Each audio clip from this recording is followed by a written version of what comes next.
Dito sa mundo, ito talaga yung totoo, yung realidad na dapat alam mo at ng lahat ng tao. Naparito kang hubad, aalis kang nakahubad. Dumating kang nangihina, lilisan kang mahina. Iniluway kang walang salapi at mga bagay, maglalaho kang walang salapi at mga bagay. Ang una mong paligo, may naghugas sa iyo.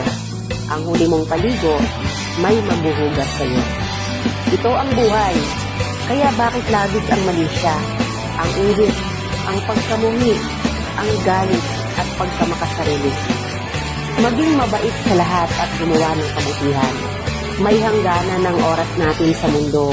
Huwag sayangin sa walang kabuluhang bagay.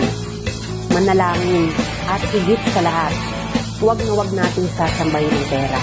Dahil kahit anong dami ng pera mo o ng ari-arian mo, kapag binawi ng Diyos ang buhay mo, iiwan mo rin yan at hindi mo madadala sa iyong pupuntahan.